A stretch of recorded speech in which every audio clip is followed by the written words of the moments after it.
So, I mean, obviously, like most fans, we like the Trey Lance thing, but I really want to get into these other picks because I think this is where I think this is the best 49er draft we've had in like a really long time. Yeah. Because you have guys that I already see their roles. I mean, the guy in the second round out of Notre Dame, I thought it was a little bit of a reach, but when you watch him, I mean, first of all, Notre Dame and Alabama are like O-line you. Right. Those guys come out every year with O linemen.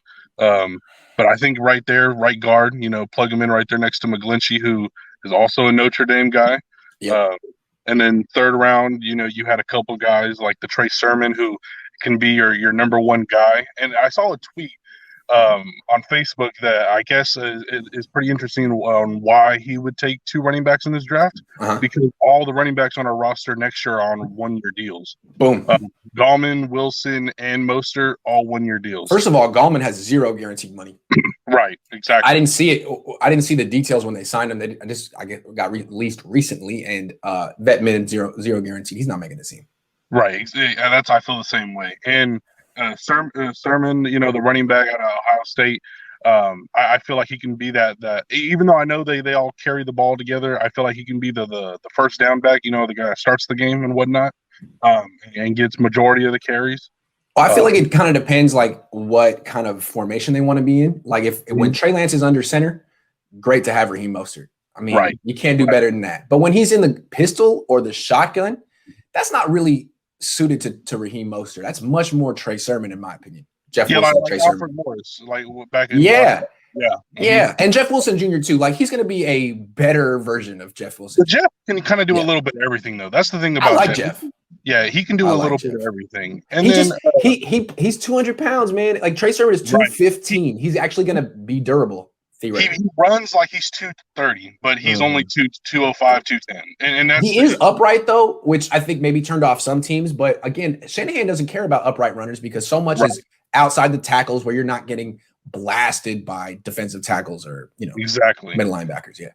And then so the two corners we got, Thomas out of Michigan, I feel like he's a guy that can be depth. I mean, both of them, I look at them as depth in general. But I feel agree. That's exactly how I look at them. They're good depth pieces. But Thomas can be probably the higher potential, and he's also a dude that can play both outside and inside. The dude in Oregon, I see him as a strictly slot dude. Me too. That's how I look at him. And then the other offensive tackle, Mayfield. More. His potential is at best, I think, a swing tackle for us, or even potentially a starting left guard when Tomlinson leaves, or Tomlinson. Yeah. Tomlinson, yeah. And then as well the other running back, I feel like that's Raheem Mostert's replacement right there.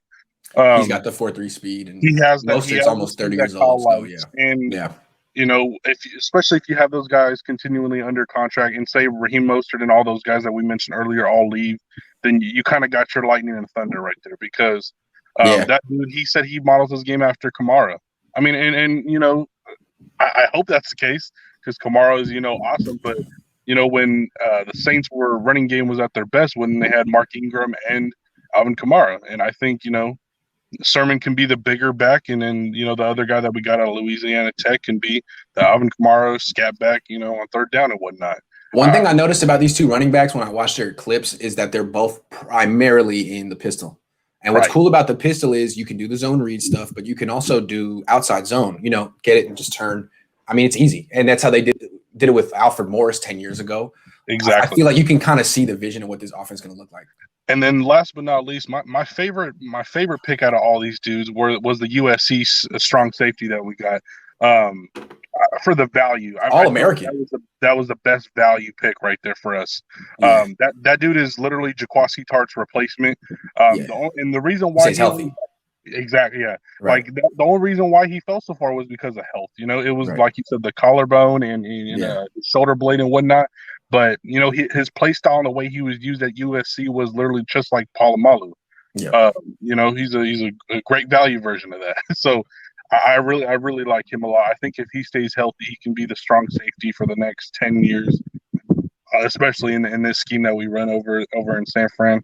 And then to Trey Lance, finally, I mean, I really love that, like Kyle is like you've already been saying, that we're addressing issues that we've had in the past. TVs and an interior line or just line in general. We're getting a little bigger, and one thing I find interesting is that considering the fact that Kyle's already shown he's willing to be versatile with his running game. I mean, even with Jimmy G, he already does a lot of power, trap, counters, and stuff like that with the smaller guys that we did have. I mean, just knowing you can also do that in pistol and with Trey Lance whenever he does start and whatnot. Whenever that is, I don't know if Kyle's even going to use them in packages. I mean, you would assume at some point he would, just so you can get a feel for him. But in my opinion, like, and you've red heard zone stuff like that, exactly, like QB power and whatnot. You could let him throw too. I mean, it's not like he's a running back. He could throw too. I think like there could be like give him a series, or you give him 2 runs, 2 throws, 2 play action bombs a game, something like that. Exactly, I 100% agree. Or like if it's like in the fourth quarter where a game's kind of out of hand, you let him get in there and yeah. But honestly, I expect this dude to be the starter relatively quick. I don't think it's going to take that long. Jimmy's not that good. Jimmy's not that good. Well, that's the league now, though. Is a lot of these younger dudes coming out of college start sooner than they used to 10, 15 years ago. You know, I mean, the ideal situation is to let him sit behind Jimmy if Jimmy can stay healthy and play at a high level. But you know, majority of us will probably think he's not going to be that type of quarterback. It's all going to just depend on Jimmy and his play, honestly. And I just like Trey Lance to the point of where, like you've heard me say this, that he gives you that Dak Prescott feel, you know, CEO type of feel. But he, in my opinion, he has the potential of like a Josh Allen. You know, dude with a big arm, a lot of athleticism to be able to run the ball. And people tend to forget, you know, as much as Josh Allen, as well as he looked last year, people forget that for 2 years, his first 2 years in the league, everyone called him a running back. Like he was considered like Lamar Jackson because he didn't really see the field that well his first 2 years. And then it also doesn't help that you get a number 1 receiver like Stephon Diggs in your 3rd year to really take your game to the next level as a passer. Where I think Trey Lance can develop faster than a Josh Allen in that sense is that do you like, as an offensive coordinator, Daboll better than Shanahan? I mean, in my opinion, I don't. You know, I take a Kyle Shanahan. So I think in that aspect, Trey Lance can develop faster and probably even be a better quarterback than Josh Allen sooner rather than later. He's definitely got the potential. Jose, good to see you. Shameless plug real quick. Talk to you on Monday, man, on the big breakdown with Jose Ledesma. That's right.